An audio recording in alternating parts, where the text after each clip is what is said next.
You know, it's funny.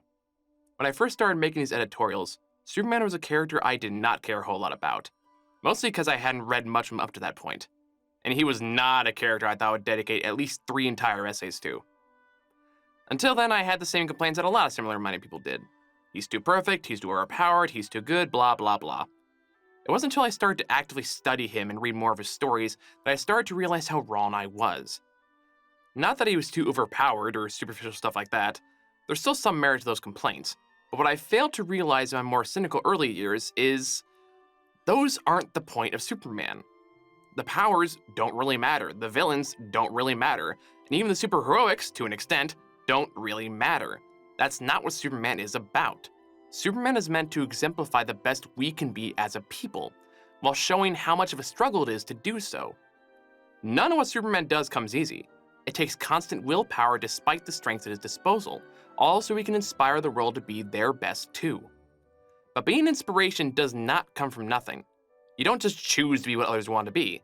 You have to learn how to be that way. You need to take inspiration from others, and you need to keep finding that inspiration or else fall into the all too common cynical trappings that can drag you down. So the important question becomes, what or who inspires the one who is supposed to inspire us? The short answer? We do. And there's no better place to explore that than with the story Superman Up in the Sky, written by Tom Kane with art by Andy Kubert. Up in the Sky is a series of vignettes that all pertain to Superman's mission to save a little girl, a young foster girl who is kidnapped under mysterious circumstances and taken to the reaches of unknown space. The story starts with Batman informing her of the abduction, how during the abduction, her foster parents were murdered, along with 2 out of 3 of her foster sisters.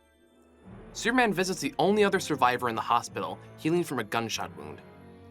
She tells Superman that the girl's name is Alice, and she was taken to the sky clutching a Superman toy. As Clark Kent, he tries to convince Perry White, the Daily Planet's editor-in-chief, to let him look into the murder and kidnapping.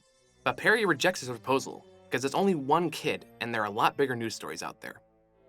As Superman, he asks Green Lantern to help, but he tells him that they lost track of the kidnapper after they took a counterfeit Zeta beam, an untraceable teleportation beam.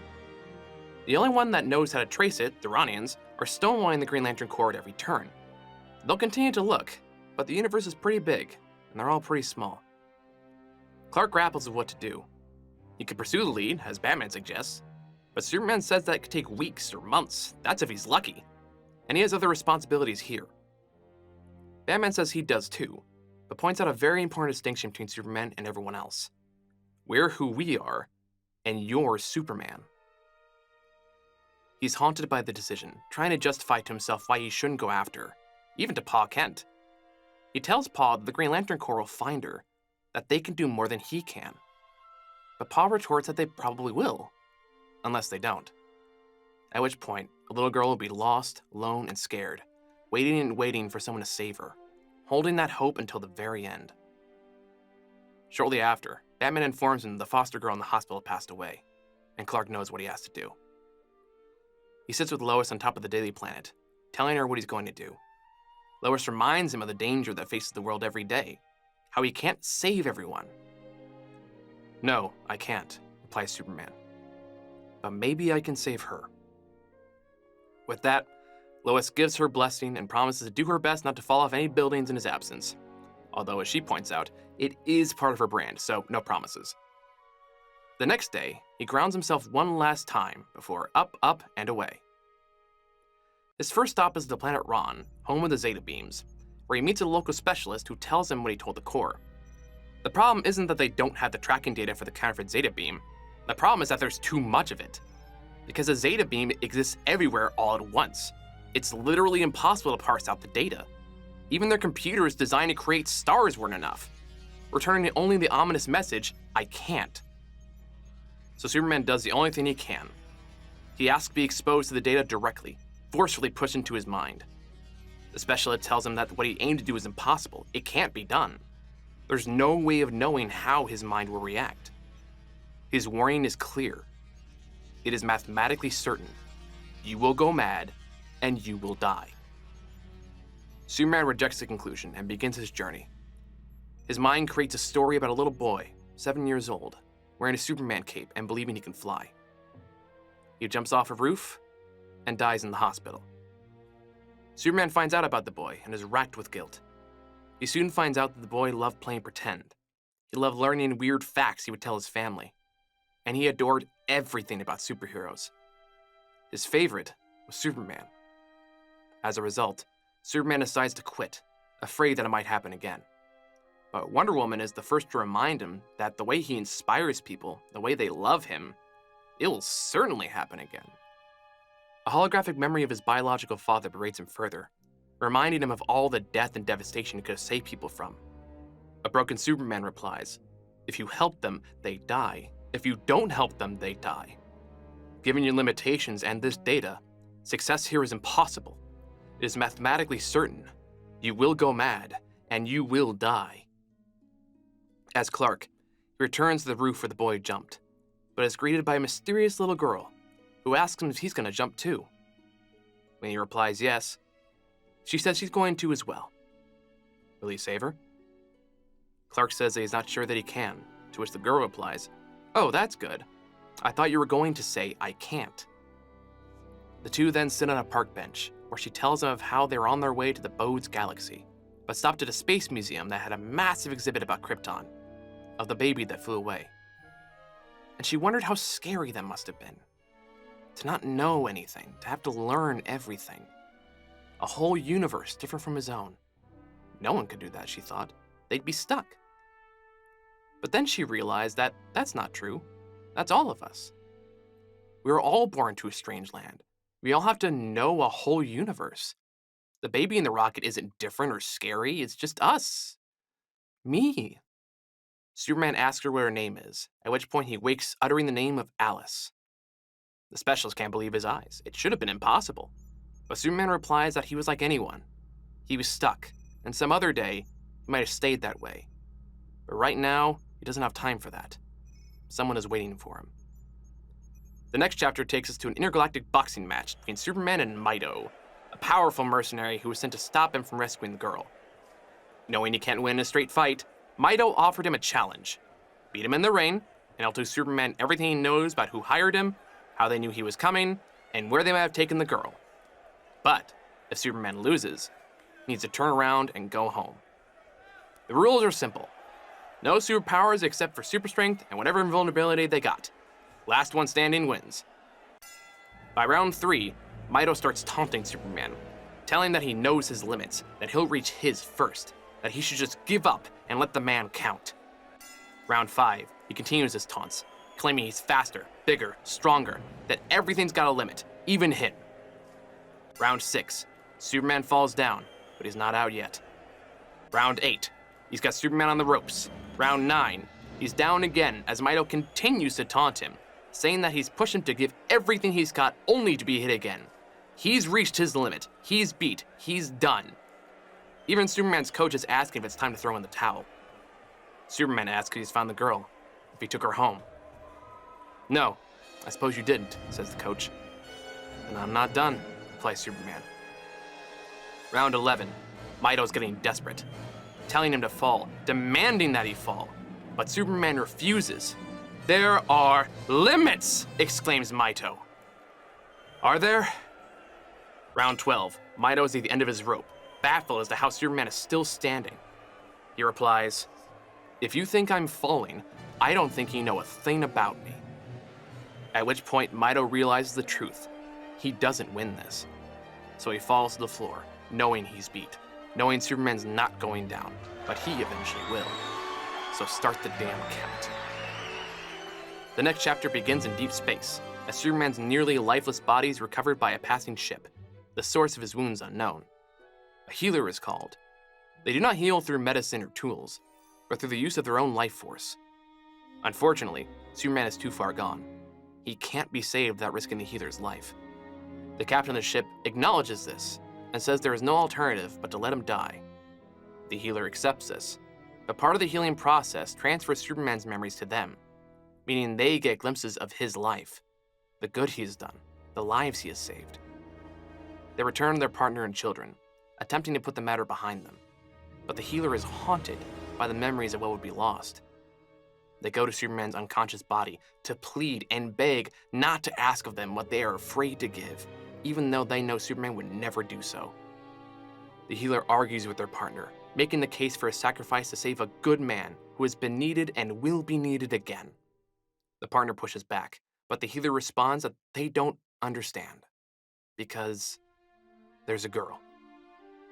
The healer grows more and more haunted by Superman's words and actions, how he inspires people, how they inspire him. Eventually, they can take it no longer. The healer makes the ultimate sacrifice, saving Superman's life by doing so. Superman goes to the healer's partner and children to get their final message passed to him before they died. All can be lost, but none are alone. After taking a brief detour at what can best be described as space DMV for long-distance calls to talk to Lois, we resume our story in World War II, where Superman has found himself mysteriously stranded with Amnesia being carried by one Sergeant Rock under heavy gunfire. They decide to give him the name Kansas and outfit him with a proper uniform. He watches Sergeant Rock perform feats of valor, risking his life to throw an enemy grenade back.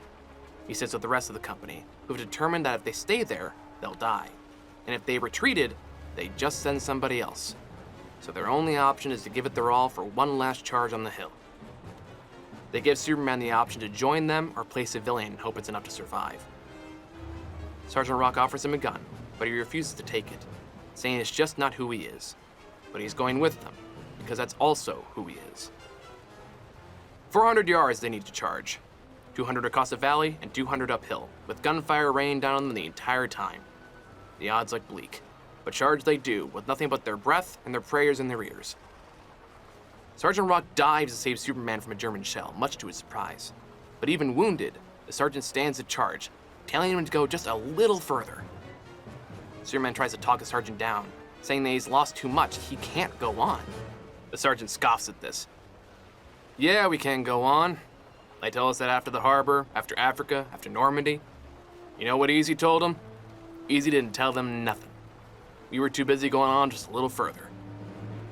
At that point, a grenade lands firmly behind their cover. Without hesitation, Superman grabs it and prepares to throw it back, but it explodes in his hand. Luckily, this is enough to jog his memories, and he takes back the hill with Sergeant Rock by his side. He tells the sergeant how he would hear stories of war when he was a kid, of the evil some men did there, of the good some men did to stop them. The sergeant ponders the old theory that there are no atheists in foxholes. While he's not convinced that's true, he does think that to get out of the foxhole, to go a little further, you need to believe in something. And after that day, he believes in truth, justice, the American way. In other words, he believes in Superman. For the next chapter, we're told a story of a race between Superman and the Flash by an unknown narrator. She explains that the race was a charity event, 10 laps around the world to determine who was truly the fastest person alive. The Flash gets an early lead on the first lap, but Superman catches up on the second.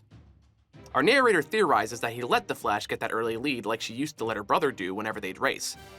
It never even mattered if he cheated, she'd always win because she was just faster.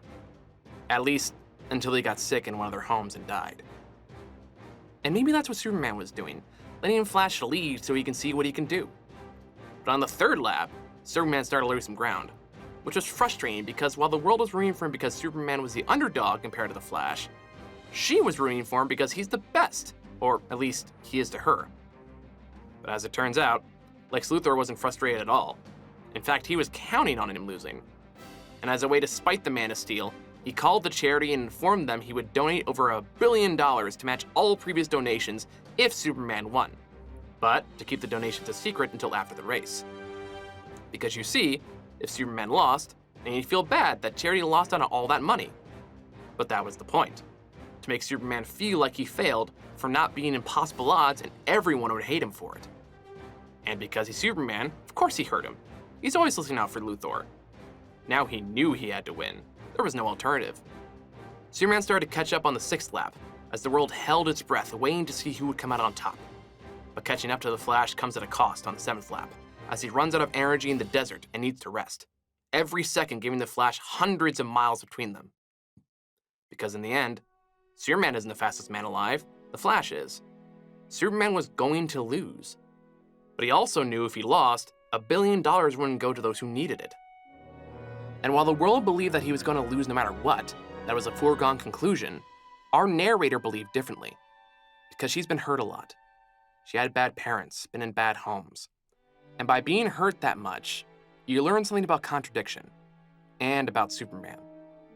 She defines contradiction as two things that have to be true, but they can't both be true, even though they both are true. Being faster than a speeding bullet is a contradiction, but Superman is faster than a speeding bullet. Being as strong as a locomotive is a contradiction, but Superman is as strong as a locomotive. Leaping tall buildings in a single bound is a contradiction, but Superman leaps tall buildings in a single bound. A person flying is a contradiction. No one can fly. It's impossible. But Superman, he flies. Having hope when there is no hope is a contradiction, but Superman always has hope. The world is full of contradiction. They're stupid and they suck and they stop you when you shouldn't be stopped. When you should be going, when you should be running and running and running and running. You're just stopped in a stupid, sucky contradiction. No matter what you do, how much you try or even cry or even do anything at all, that's everything and everything. But Superman. But Superman. He won. Despite the impossible odds, he won. And Lex had to pay up. They used the money to pay for a new shelter for kids where our narrator was sent. It was the first nice place she'd ever been to, where she felt safe for the first time. She was saved. And while Lex's name was plastered in big bold letters on the building, there was a small plaque noticed only by her that simply said, "He won." And we cut to our narrator Alice, chained in a foreign world, clutching her Superman toy, talking about how she knows things are crazy, she has no idea where she is, everything is bad, and no one is coming to save her. She's alone, and she doesn't want to be alone, and there's nothing anyone can do about it. But Superman. But Superman. But Superman. Meanwhile, Superman is flying through a red lightning storm in space that, for unknown reasons, seemed to separate the man from Superman, meaning that his human side and his Kryptonian side are now two different people. Superman being cold and calculating, and Clark being led by emotion and empathy. Superman takes the newly separated Clark to a nearby planet, an isolated frozen tundra. Superman states that he will help Clark settle here with food, water, and shelter, and inform the Green Lantern Corps of his whereabouts. Superman follows through on his word and asks Clark if he needs anything else before he goes, to which Clark replies, "What about Alice?" Clark wakes up in the morning to find Superman still there, hovering above him. He tries to convince Clark that there's no way to save the girl. He is the guardian of Earth. Every moment he is away, people are dying. Coming all this way to save one life is a waste of time. Clark basically tells him to leave him alone, but Superman doesn't accept that. He continues to explain that he is led by the Kryptonian law of science and truth. Clark replies, "As a human, let me say, good for you. Good luck out there." Superman next finds Clark trying to make a makeshift backpack to try to find something that can help get off planet. Superman rejects this idea, saying that he won't find anything, and even if he did, he couldn't succeed without powers. It is a waste of time and possibly his life. Clark retorts that it is his time and life to waste if he chooses. "Yes, yours," replies Superman. "To give for her, for no gain. How noble. What a hero. This is the attitude of Earth, of Kansas, of Ma and Pa, labeling pride as compassion, faith as certainty." "Yeah, and that's the attitude of Krypton," Clark throws back. "Of limitless strength, of mother and father, labeling compassion as pride, certainty as faith. You make me weak. You never made me strong." Superman continues to try to justify why he cannot save the girl, but Clark, having had enough, tells Superman to just to leave. He obliges, but not for long. Superman returns again, once again saying he can't save her. Clark pushes back by saying that he keeps saying that, and yet the only thing he can't seem to do is leave. At which point Superman's crisis of conscience leads them to agree that neither can succeed without the other. And thus, Clark convinces him to fly through the lightning one more time, hoping that the same thing that separated them can bring them back together. As they fly to possible doom, Superman calls their actions idiotic, with Clark calling it hope. "Hope is a myth used to motivate men to do what they cannot," retorts Superman. "You know, pal, you almost feel like it's a bad thing."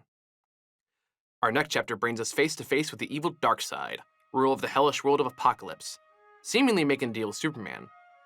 This takes him to an alien man, knife in hand, praying for an angel to end his suffering, brought on by an incurable disease.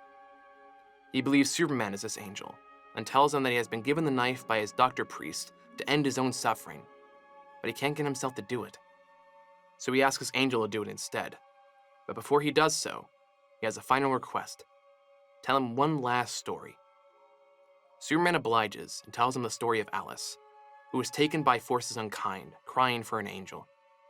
This angel heard her cry and left everything behind to find and save her, overcoming trial after trial. Because who was he if not an angel? And finally, the trail led him to the pits of hell, where he'd make a deal with the devil.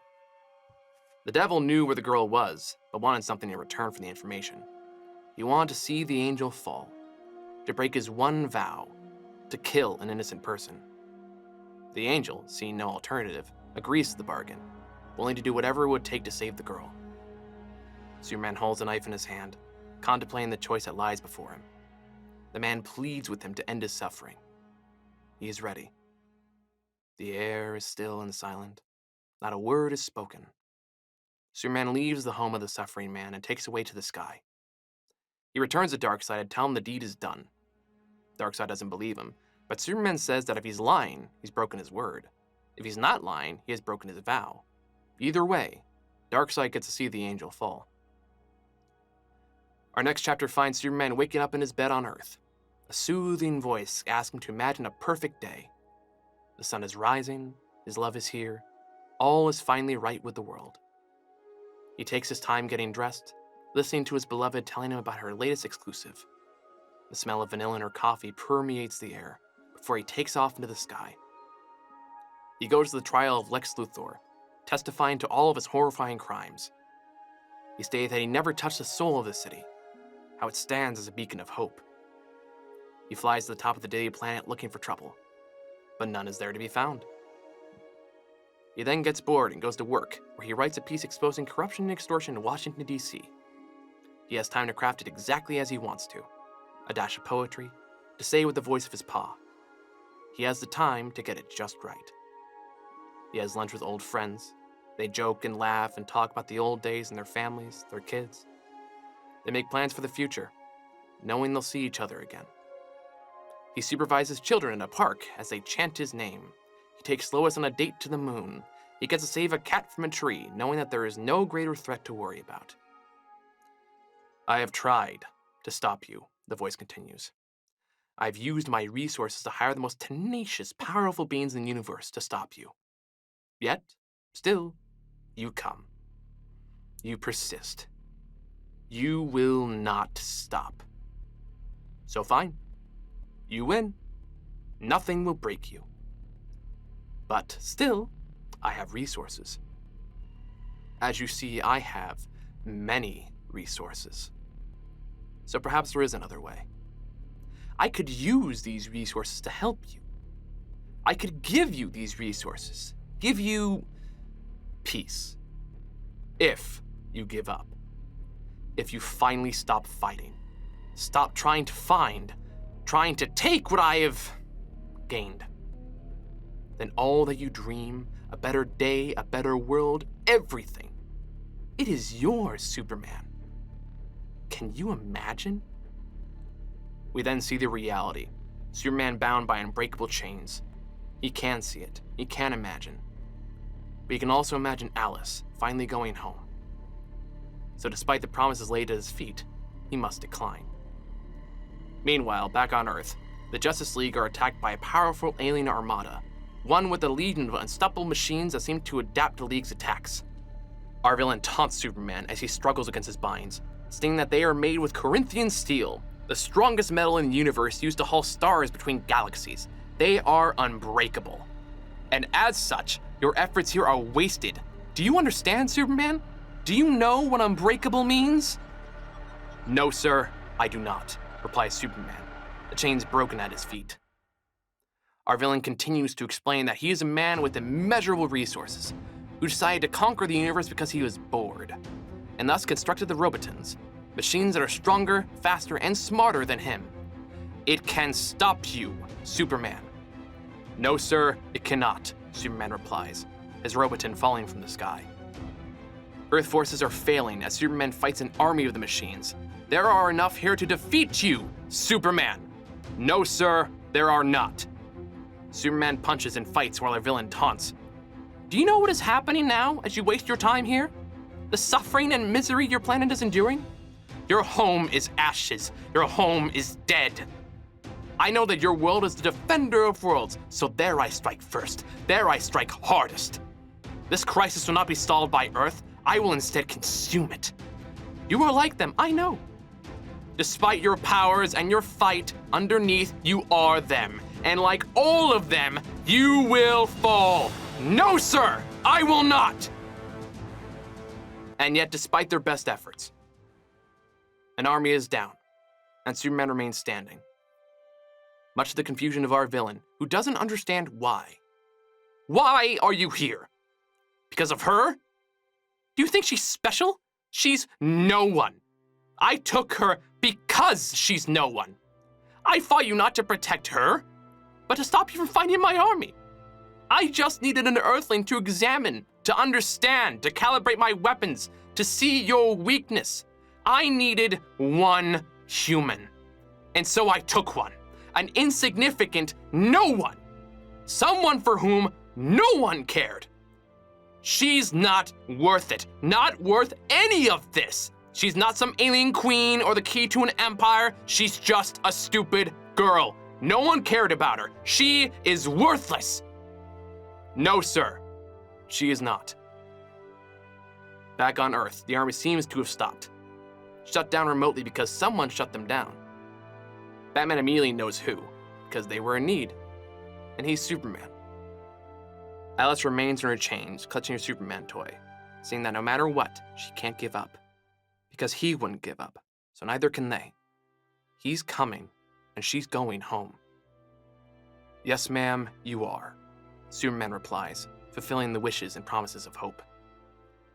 Superman outfits her with her own spacesuit as they begin their long journey home.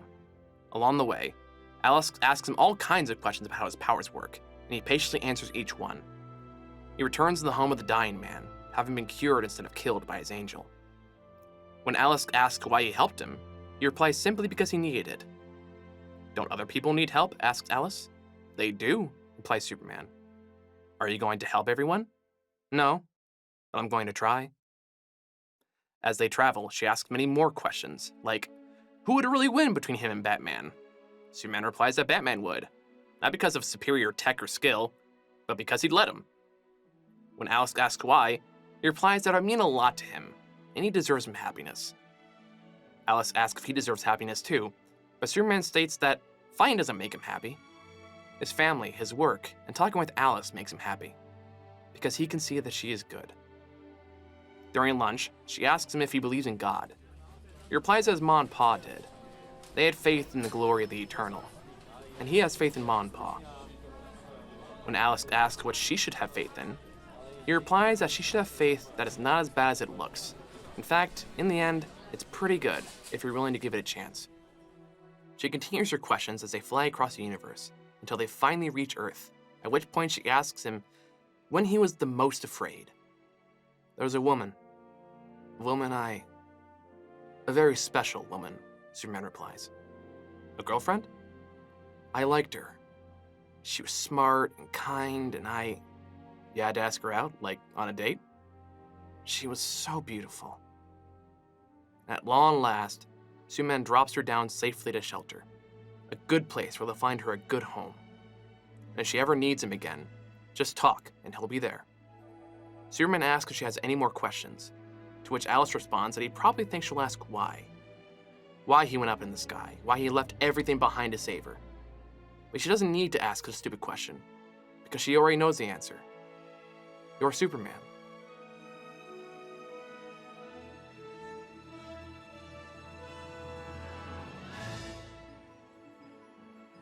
This story gets to me. I'm not sure I can adequately explain why, which may be surprising, because on its face, it seems like a pretty straightforward superhero morality tale. Good versus evil, right versus wrong, Superman being impossible odds to do the morally right thing. So why does this one hit differently? Why is this shockingly hard to get through without getting a little misty-eyed? And I think it's because the book isn't just about all that. It's not just Superman saving the day, it's about what we mean to each other. how our stories inspire each other. It's about where the hope and inspiration that Superman is so often known for comes from, and by extension, where we get it from. Throughout the book, we are given tale after tale about not just how Superman inspires others, but how they inspire him, and how that cycle repeats and repeats, keeping moving towards a seemingly impossible goal. How it gives him hope that an innocent life can be spared, no matter how small or insignificant it may seem. And more importantly, how many others believe that she can and should be saved, no matter the cost. And there is power in that, in belief, in the belief of others that, when applied correctly, is purely unstoppable. And I don't mean blind belief, the kind where you accept what you're told without conscious thought or any urge to question. I mean the kind of belief that tells you that there is something good worth fighting for, that there is something worth giving everything for in the service of others. It's that belief that convinces Superman to do the impossible time and time again. And that belief is contagious, because when someone sees the good that someone else's actions have brought or could bring, when they see how that belief has made them better, they too are inspired. It can inspire sacrifice. It can inspire them to go just a little further. It can inspire them to hold on just a little longer. In the case of Superman, one thing is clear. He's inspired by us just as much as we're inspired by him. And that's how he can do the impossible. Because he sees other people do the impossible every day, and that means so can he. Every day he's reminded that there are people that are good, that will fight for good, that will fight to keep their own hope alive. Like a doctor who sacrifices everything to save his life, or a sergeant giving his all to protect the people in his company. And in turn, Superman uses those examples of good and kind people to show others that to be both is a strength, not a weakness. It's what inspires him to face his own limitations in his dreamscape, to refuse to fall when everyone is telling him he should, or to win a race that he had no business winning. And in the center of all of that is a little girl, at an age where heroes mean everything, an age that can be the birth of hope and optimism or the creation of cynicism and pain. And in this story, Alice, like all children, has a hero that she believes in, who she believes can conquer all and beat the odds no matter what. An inspiration that helped her understand the importance of hope, just like how Superman has his own inspirations he believes in, his ma and pa, who helped him understand the same thing. And therein lies the point. We influence each other more than we think we do, in big and small ways, individually and across generations. In this regard, Superman has always been seen as this beacon of the best we can be as people. It's something I've spoken about before, but what I haven't talked about is how hard it is for him to maintain that. As this book firmly establishes, for all his unbelievable strength and power, he is still human, and humans can't be hopeful and inspirational all the time. It's just not possible. Because being the beacon that can inspire others to grow up kind, or to inspire others to just keep going, is an act that requires constant effort. And he needs to renew his belief in people and the good they're capable of as much as possible, or else he could easily fall into despair. That's what Up in the Sky is ultimately about. It's about giving and receiving hope to everyone who needs it, including ourselves, in order to do the right thing, no matter how difficult and no matter who or what stands in our way. Because hope, inspiration, the will to keep going, none of it is created in a vacuum. It's something given freely, passed on, or gifted to anyone who wants or needs it.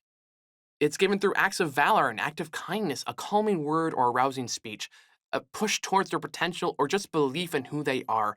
Any great or small act given by the right hand has the potential to inspire, to make us believe in better, to give us hope.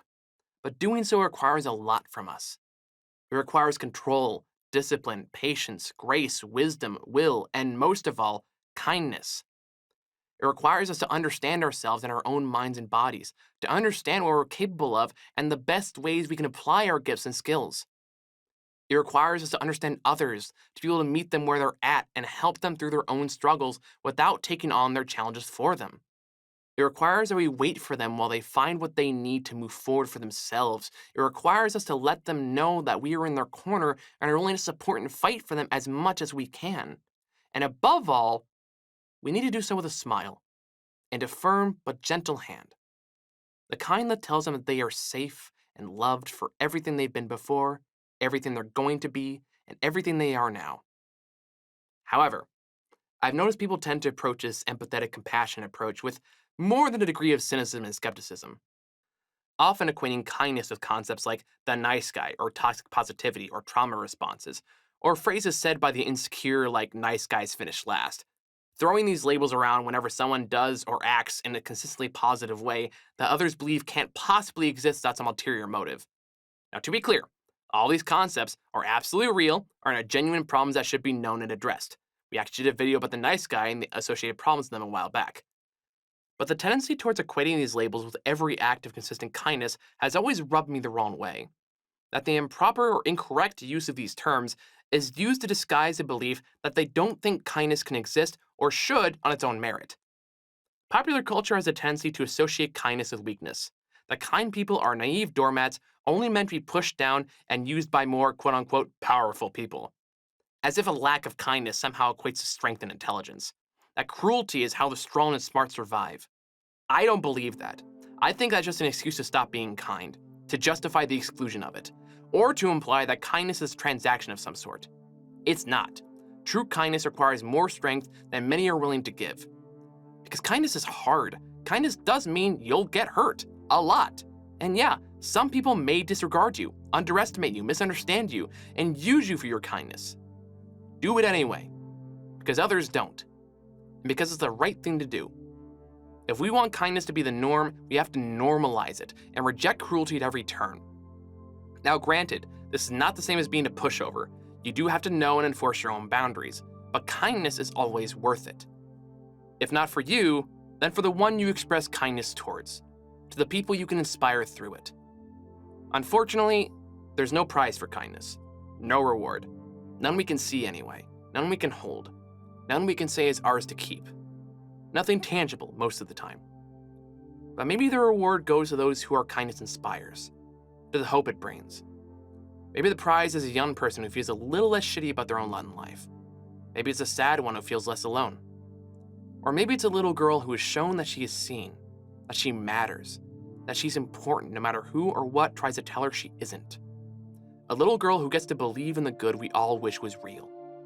Maybe it's that we get to make it real, if only for one person. And I know it doesn't sound like the most satisfying journey. It sounds hard, painful, and isolating. But I promise you, it's not as bad as it seems. Because there is one crucial piece to this that I want you to understand. The path to kindness, to belief, to hope. It's a difficult one. And there will be times when it asks too much of you. But one thing it is not is lonely. There are always good people looking to help, to make a difference in big and small ways, no matter how cruel the world may seem to get. Let them inspire you. Let them fuel you and help you along your own journey. And then, work to become the inspiration for those who need to be fueled and kind. We all need each other more than we think we do.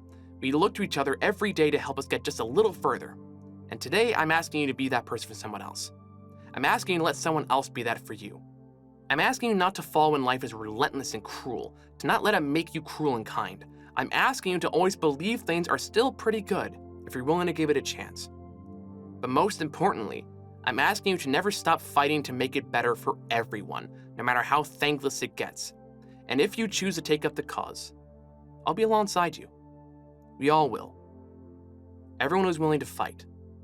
Because we all need to be the reason someone doesn't give up when it would be all too easy to. We need to be the reason someone looks up in the sky with an overwhelming feeling of hope. To be the reason a child knows they're safe no matter what. Because to them, you're Superman.